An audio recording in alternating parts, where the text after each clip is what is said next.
Welcome to class today. Our topic today on civic education is cultism. Okay, welcome to class. Before we go to our topic of today, let's quickly have a recap of our last class. Our last class, we were able to discuss the roles of government and individuals in UDHR. Now let's take the roles of individuals. Okay, we discussed the last time that the roles of individuals is to know their rights. If you don't know your rights as an individual, there is no way you can be able to fight crime. There is no way you can be able to fight for your rights. It's only when you know yourself, knowing what to do, when to do it, and when not to do it. That is when you can be able to stand your ground to say, okay, yes, this is my right and this is not my right. We are also taught as individuals to also respect other people's rights. Because you can't be so self-centered about your rights. You have to also think about other people, their emotions, their feelings. You can't just hurt people. You can't just step on people's rights without knowing the do's and don'ts of when this is supposed to be done and the way it should be done. So other people's rights must be what? Respected. Individuals are also advised to join human rights groups. You join human rights groups. Don't just leave everything for the government. You join groups, societies that will help protecting people's rights. Because when everybody's right is being protected, nobody will molest them, nobody will be stepped upon. Are we together? The next one, individuals are also advised to report any case of human rights abuse. Whenever you see a child or anybody being abused, in fact, I even gave an instance in the last class that in this generation, now children are the ones that are mostly being abused. You will see a child of 10 or 6, 7 years being sent out to become a domestic servant for someone, and then when the person gets to the person's house, the person tends to treat the child very wrongly. So when we know our rights as individuals, we should be able to know that these are what people do, these are what people should not do, and we don't keep quiet, because when you keep quiet for these abusers, they will continue doing it. But when you report them to the appropriate authority, they take action and then removing them from the society, making the society feel what? Clean. Okay? When we now talk about the roles of government, we also discussed that in the roles of government, that government should try their possible best to act swiftly.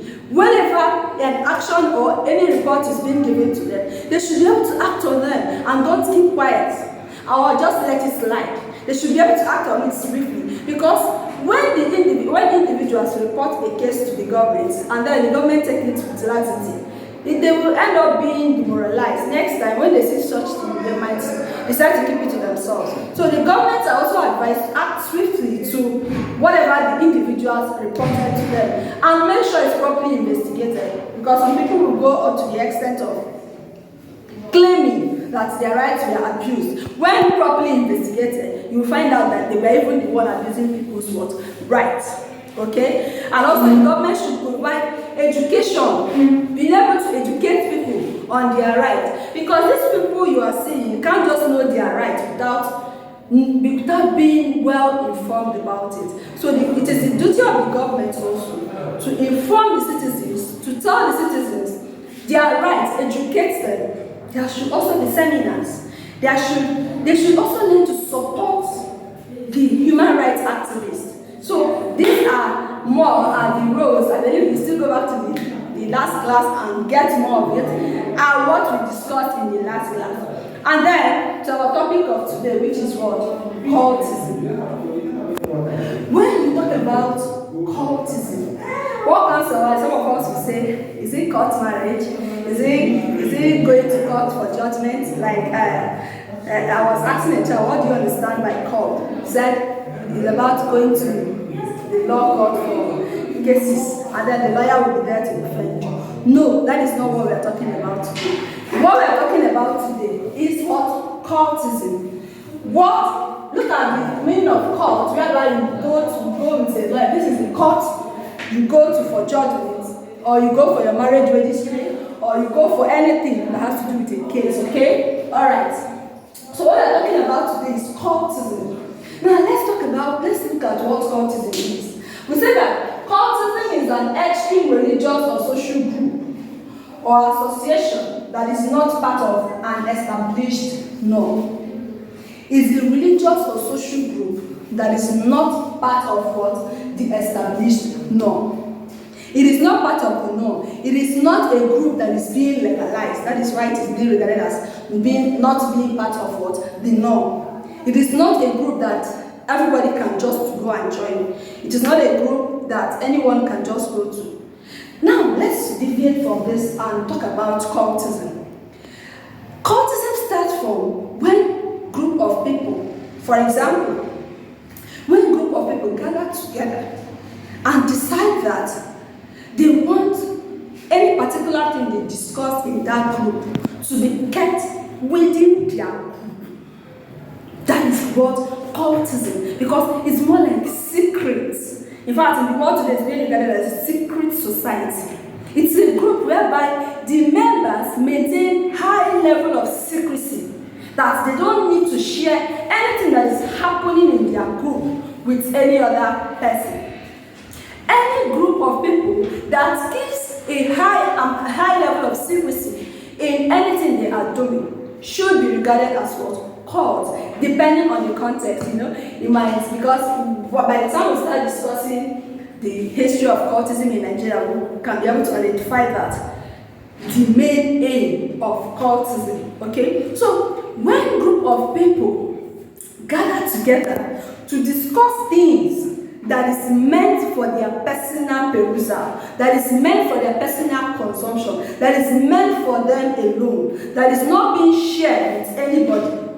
Do you understand? That is not being shared with anybody. That is what we call what? Cultism. But in the context we are talking about today, we say that it's an extreme religious or social group. It could be religious, yes, because there are some religious groups that are practicing what? Cultism. Yes, there are so many religious groups that in their church or in their religion, nobody else understands whatever they are doing except them. Nobody else can do except they're being initiated. Another thing with cultism is that before you can be able to enter a cult, there will be proper initiation.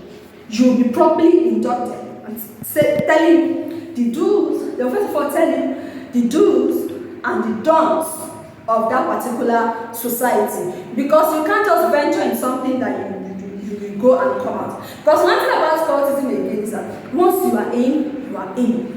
There is no going out. That is why students are advised to do what? To stay away, stay far away from it. Because anything that is, the truth is that anything that is legal should not be hidden for a particular group of people, except it has to do with life and death. But if it's not that, it shouldn't be hidden for a particular group of people. But when something is being made for a particular group of people, and it's just for them, and they are so aiming to harm other people, that is when it becomes what? Bad. We also say it's an illegal association of people or group whose activities are kept from the public. I will explain that. Their activities, it's illegal because their activities are kept from the public. If, for example, in schools, some people met you, some people will come and meet you and say, I want you to be my friend. Being friends with someone doesn't entail you people should start what? Keeping things for the public. Friends don't keep things, even though there are some personal things you wish to discuss with your friend that you wouldn't like another person to hear. That doesn't mean that 2 of you or 3 of you should be planning something evil for other people. Let's give an instance. Maybe in the universities, in fact, let's use our secondary school, because today we'll be saying, cultism is in the university. No. In some secondary schools today, we find cultism has become so rampant that they can't even be controlled. Cultism has become the order of the day that our young boys and young girls, and don't only think that cult is only for the boys. No.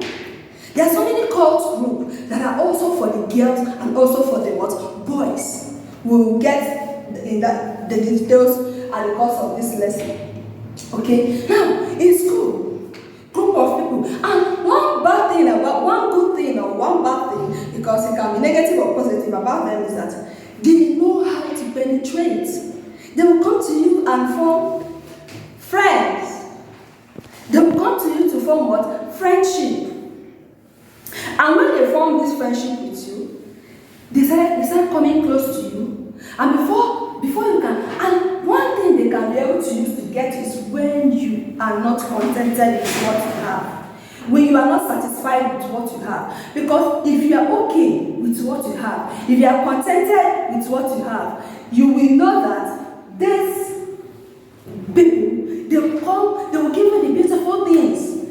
They will start giving you even those things you feel you don't have. They will start giving you those things your parents, maybe you feel your parents are not giving you at this point, forgetting that there is a beautiful future ahead of you. Now, when they come to you with this manner, you will feel, oh, these people are actually good people. These people are actually here for my good. Then you will join them. And immediately you join them, guess what happens? By the time you realize that you've made a horrible mistake, you are already initiated. And by the time you are being initiated, you are part of them. They might send you to go into so many bad things. The problem we have in our society today is as a result of this word, cultism. The stealing, the armed robbery attack, so many evils, the harassment, the rape that is happening in society today, all started as a result of this word, cultism. Alright? So, let's now look at the origin of the types of cult groups in Nigeria. For the purpose of this lesson, we're going to be looking at 5, but there are so many of them that we'll discuss more in class. We have the Pirates Confraternity. The Pirates Confraternity. Also have the Buccaneers Association of Nigeria, also known as BAN. We have the Aye Group. We have the Supreme Aye Confraternity. We have the Neo Black of Africa. We have the Black Bra. We have so many of them. Black Bra is mostly for women. So many of them. Now, this cult group, these are young people. Sometimes they are old, because there are old people there too. These are young people that have dedicated themselves to cultism. They have dedicated themselves that this is what they are going to do. They have dedicated themselves to thuggery.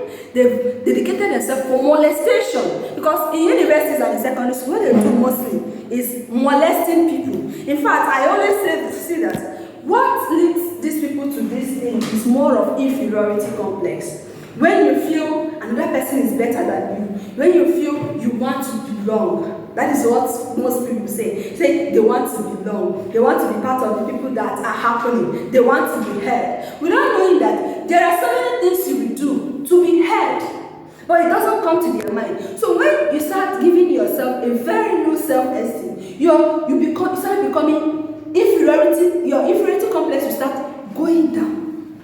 And before you know it, you start enjoying them. And when you join them, for you to come out will be a very difficult thing for you. Will you like that tomorrow they will place your picture on television and say a cult is wanted? That is the most heartbreaking thing a child can ever do to the parents.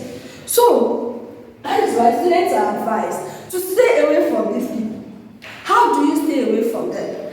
By making sure that you are contented with what you have, that you are okay, that you don't follow bad friends, that you are conscious of the kind of friends you keep. Because they say, show me your friend and I'll tell you who you are. Birds of the same feather flocks together. Imagine if you are moving on the street with a cultist and then police arrest the cultist. Do you think you'll be left behind? No.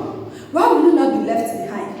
Because they believe the birds of the same feather are always what? Together. Because a dog cannot give birth to a sheep. Everybody will give birth to their kind. It's only your kind that can be your friends.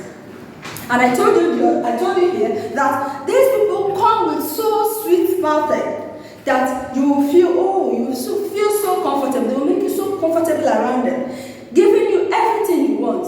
And at the end of the day, you become a prey to them. And once you enter, there is no going back. And they will inflict so many kinds of injuries on you just to make sure that you become hardened. Imagine a society you will enter, that will make you hardened. You will start engaging in alcohol, you will start killing without even mercy. you will start shedding blood that you did not create. That is why it is called what? An illegal association. It is not legal. It is not advisable. It is prohibited. Because if you are being caught, you will be sentenced to jail.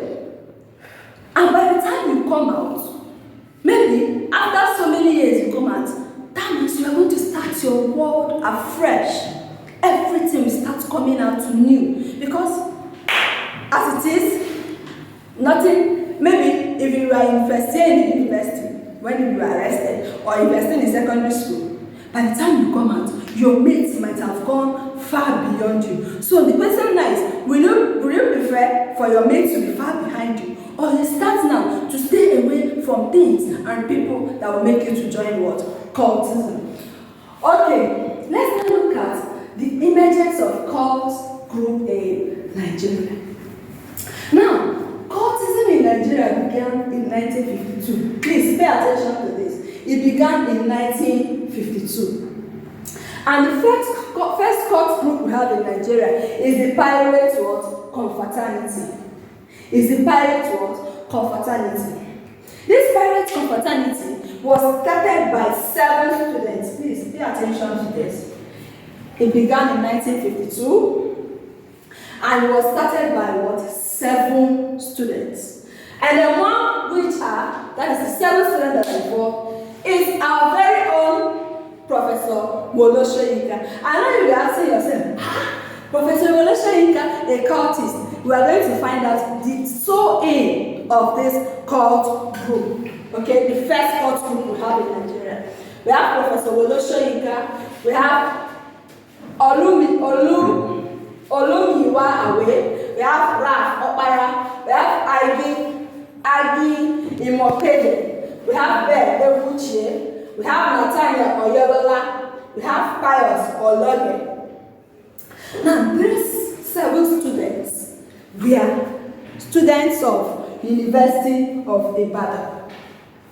They were students of University of Ibadan. In fact, they were the first graduating students of the University of Ibadan. They call themselves the Magnificent 7. Pay key attention to this. They call themselves the Magnificent 7. Now, you ask yourself, what is the sole aim of this cultism in Nigeria? This group of 7 came together and decided that there are a lot of molestation going on in Nigeria, in Ibadan, in their university campus. That a lot of evils are being done on students, a lot of evil are being done on people, a lot of evil are being done on women, a lot of evil are being done on children. In fact, during their days in the universities, lecturers are being seen as lords. They are being seen as people of high and mighty that nobody can be able to approach. They see themselves as inapproachable. Now, what they do is, if you're a student and you do not give them money to pass exam, they will make sure you fail that course. They will frustrate the person, that the person will, in fact, will get tired and leave the universities. So this group of 7 that call themselves the Magnificent 7 saw this and said, no, if we continue allowing these people to be having their way in everything, we will continue losing students, we will continue losing people that are meant to come to school. And remember that since they are the first graduating students of the University of Ibadan, the first university of Nigeria, since they were the first graduating students, they were the elites. They were seen as the eye. They were seen as the god by the other younger students. So they came together and said, no. In their group, they discussed within themselves and said that they will name their group the Pirate Confraternity. And the essence of this Pirate Confraternity is to arrange themselves, organize themselves secretly, to be able to operate secretly, to meet all these people that are committing anomalies in society, to meet them and tell them this has to stop. And when they gathered together to do that, they started working on it. And one good thing about them is that they have a unique way of dressing. In fact, it was that their dressing that started attracting students. That students started becoming interested. The students started becoming interested in knowing what they are doing. Do you understand? Students started becoming interested to know, oh, I love this way these people dress. I love the way they do. They started wanting to be like them. They started wanting to do things like them. They started wanting to behave like them. That is how, even though the cult group was increasing, they were still not doing anything bad. Their aim, remember their sole aim is to protect the interest of what? Students in the school. That is their sole aim. In fact, Professor Wole Soyinka was known then as Captain Blood. Then, from 1953 to 1972, the pirates were the only cult group in Nigeria. They were the only cult group in Nigeria, and they were not constituting any mayhem. They were not constituting what? Any problem. They were so joined together. They were so cooperative. They were doing things together until some of them started misbehaving. Some were even going to the extent of collecting money from people to join the group. They started exhibiting some form of non-integrity, because their group is known for a high integrity. They started exhibiting some things that were not part of the group, so they were sent out. And immediately they were sent out, that was how violence in cultism was what? Given birth to. In fact, it started in 1972. Violence in cultism started in 1972. That is how this shedding of blood, killing of people, doing things that is not proper started in what? Cultism. So I believe you've learned a little about cultism in Nigeria and how it started, and the sole aim of people that started it, and then the meaning of what? Cultism. Is a group that is not advisable for any young person to join, because if you join, your life might probably be cut short by the time you realize what is happening to you. Okay, we've come to the end of our class today. I believe you've learned a lot from today's lesson. I will see you in my next class. Thank you and have a beautiful day. Bye.